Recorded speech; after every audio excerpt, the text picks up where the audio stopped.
देखिए, टैलेंट निश्चित ही कंट्रीब्यूट करता है सक्सेस के अंदर, हमेशा हम कहते हैं। पर अगर टैलेंट के साथ आपके अंदर ह्यूमिलिटी हो, डिलीजेंस हो, तो आप बहुत विलिंग होते हैं प्रैक्टिस करने के लिए। आप बहुत समय लगाते हैं जो भी काम आपको आता है उसके अंदर और गहराई तक उतरने के लिए।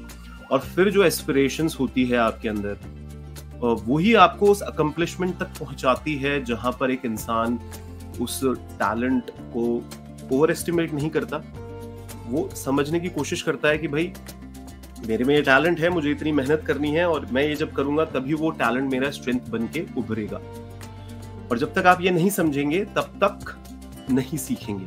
तो देखिए, आप अपनी जिंदगी में जितना हार्ड वर्क कर सकते हैं, जितने फोकस्ड हो सकते हैं, जितना डेली बेसिस पे इम्प्रूवमेंट कर सकते हैं, जितना आपका जो जुनून है किसी पर्टिकुलर चीज के लिए, तो भी वो इम्पोर्टेंट स्किल जो आपको पोजेस करनी है उसके लिए इतना अच्छा एफर्ट क्यों नहीं डाला जा रहा? क्या रीजन है इसके पीछे? जितना इसको आप समझेंगे आपको पता चलेगा कि ये सिंपल सा आइडिया कि हाँ मुझे नहीं आता और हाँ मुझे बहुत कुछ सीखना है, आपको प्रैक्टिस में लेके आ जाएगा सर। और फिर कहीं ना कहीं हम लोग ये देखते हैं ना, क्योंकि मैं एक आर्मी वेटरन के बारे में पढ़ रहा था और वो अपनी आर्मी के अंदर बहुत अच्छा कर रहे थे। अब उनके दिमाग में ये आया कि भाई मैं तो क्या करता हूं, जैसे ही यहां से मेरे को रिटायरमेंट मिलेगा तो उसके बाद मैं बहुत जबरदस्त पॉलिटिक्स में कुछ करता हूं या फिर मैं बहुत जबरदस्त किसी और चीज में कुछ करता हूं। ये आप एक जनरल एग्जाम्पल लेकर समझ सकते हैं। मैं एग्जैक्टली एग्जाम्पल ना देते हुए आपको ये समझाने की कोशिश कर रहा हूँ कि कई बार हम एक फील्ड में अच्छा करते हैं तो हम ये मान के बैठ जाते हैं कि हम दूसरी फील्ड में भी बहुत अच्छा करेंगे, पर ऐसा होता नहीं है दोस्तों। लीडरशिप तब बहुत सफर करती है जब हम ये समझते नहीं हैं, हम अपना प्रॉपरली सेल्फ असेसमेंट नहीं कर पाते कि मैंने जिस सेटिंग्स में अपने आप को एक लीडर प्रूफ किया है, अगर मैं जैसे ही दूसरे सेटिंग में जाऊंगा तो लीडरशिप सेम ही नहीं होती सर हर सेटिंग के अंदर। और जब तक आप इस बात को गहराई तक नहीं उतारेंगे तो हो सकता है आप सो कॉल्ड एक प्राइड और ईगो में पड़े रहें और फिर दूसरे सेटिंग में जितनी आपको मेहनत करनी चाहिए वो कहाँ करते हैं एक इंसान जो सो कॉल्ड किसी एक पर्टिकुलर फील्ड में बहुत अच्छा कर चुका है। तो ये इंपॉर्टेंट बात है। आपको एक जो भी अवसर मिल रहे हैं गिवन जिंदगी के अंदर, आपने कहीं पे एक अच्छा परफॉर्मेंस कर दिया, फिर वापस आपको कहीं अवसर मिले तो आप इंक्रीज्ड पावर के साथ तभी परफॉर्म कर पाओगे दोस्त, जब आप ये मानोगे कि हाँ मुझे इस पर्टिकुलर काम के अंदर बहुत सारी स्किल्स लेने की जरूरत है, मुझे बहुत सारा समय, टाइम, मनी, बहुत कुछ इन्वेस्ट करने की जरूरत है। क्योंकि जब इंसान ऐसा नहीं करता तो हम ज्यादातर देखते हैं कि वो जो लेसन वो एक गिवन कंडीशंस में सीख सकता है वो नहीं सीख पाता और इस वजह से वो कहीं ना कहीं बहुत ज्यादा पीछे रह जाता है अपनी जिंदगी में।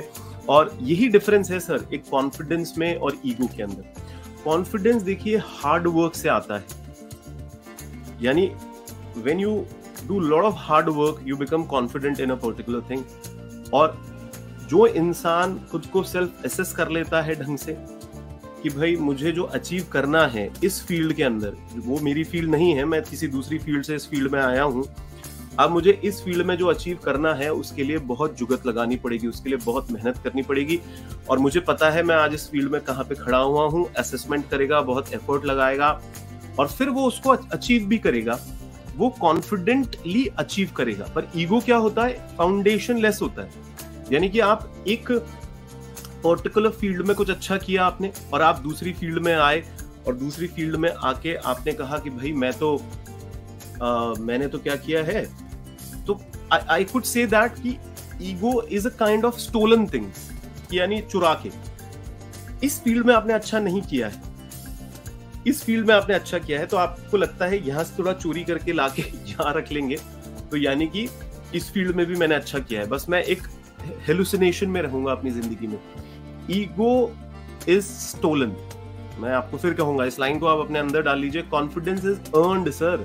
वो मेहनत से आता है, तपस्या से आता है कॉन्फिडेंस, जब एक इंसान अपने अंदर बिल्ड करता है तो हम कहते हैं ईगो को भैया थोड़ा सा बाहर रखो, डोर पे रखो, और कॉन्फिडेंस को अपने घर में बसा लो, अपने अंदर बसा लो, क्योंकि वो तुम्हें सक्सेस तक लेके जाएगा। पर ईगो तुम जो हो तुम्हें वो भी नहीं रहने देगा, और ये बड़ी इंपॉर्टेंट बात है जो आप समझे।